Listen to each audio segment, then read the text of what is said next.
أهالي كانوا تحت خط الفقر بشوية حلوين لغاية ما أهلها فجأة قرروا يعملوا المفاجأة ويبدأوا يزرعوا الأسطح، ومن يومها وتحولت القرية من الفقر إلى الستر، وما بقاش فيها حد عاطل. ومش بس زراعة الأسطح، لأ كمان المشغولات اليدوية وتربية الدواجن. عايزين تعرفوا أكتر عن قرية نجعون؟ تعالوا بينا نعرف فين القرية دي وحكايتها إيه. خليكم معايا. لا يأس مع الحياة دي العبارة اللي بتلخص اللي حصل في قرية نجعون التابعة لمركز كفر الدوار في محافظة البحيرة. القرية الصغيرة دي اللي قايمة على الحدود بين محافظة البحيرة والإسكندرية كانت بتعاني من الفقر والتهميش لسنين طويلة، بس بسواعد وإبداعات أهلها بقت من أشهر القرى المنتجة في المحافظة، وكمان بقت مصدر إلهام لكتير من السكان في المحافظة. وخليني أقولك إن قرية نجعون بتعتبر نموذج مميز للتنمية المستدامة اللي المفروض يتعمم على كل القرى علشان نخرج من دايرة العوز والفقر زي ما خرجت القرية دي اللي هحكي لكم حكايتها دلوقتي. بص يا سيدي، القرية دي كانت بتعاني من كل المشاكل المعيشية اللي ممكن تخطر على بالك، ومعظم أهلها تحت خط الفقر، بس الحمد لله بجهود أهلها اتحولت لقرية منتجة، وأهلها ما بقوش بيعانوا من البطالة وبقى عندهم بدل المشروع مشاريع. البداية كانت مع شوية جمعيات تنموية اللي ساعدت أهل القرية في تحسين ظروف معيشتهم عن طريق المشروعات الصغيرة، وزي ما تقول كده إن المشروعات الصغيرة دي كانت فتحة خير على أهل القرية.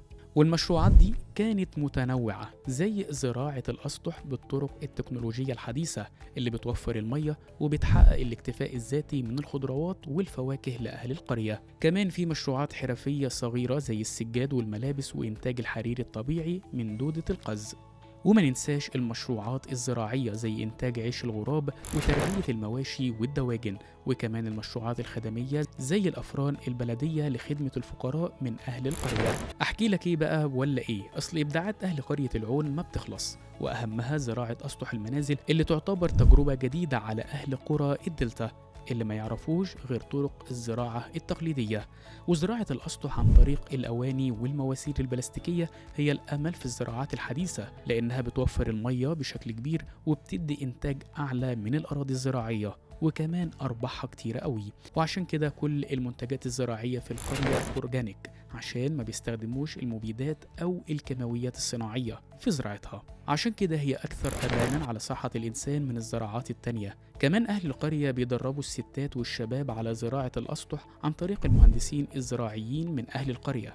وخليني أقولك إن عدد سكان القرية اللي أكتر من 1700 نسمة بقى ما عندهمش بطالة، لأن المشروعات دي وفرت فرص عمل كتيرة لشباب القرية، لحد ما قرية نجعون بقت من أشهر القرى المنتجة واللي فيها عدد من المشروعات المتنوعة اللي بتوفر مصدر دخل لتمويل مشروعات الأسر المنتجة وتوفير الدخل لدعم الأسر الفقيرة. وده غير المركز اللي فيه عدد من ورش الخياطة وتفريخ الدواجن وزراعة الأسطح، وست ورش منها ورشة سجاد يدوي ونجارة، وورشة لإنتاج الحرير الطبيعي، وورشة للكروشيه والإكسسوارات، وفرن خدمي، وحضانة شعير مستنبت للإنتاج الحيواني، وحضانة دود قز ومنحل. وكل المشروعات دي بتوفر فرص عمل كتيرة لشباب القرية. ونجحت قرية نجعون التابعة لقرية كوم إيشو بمركز كفر الدوار في إنها تكون أول قرية اشتهرت بزراعة الأسطح بكل أنواع الزراعات وإنتاج المحاصيل الأورجانيك الخالية من المبيدات والمخصبات الكيماوية،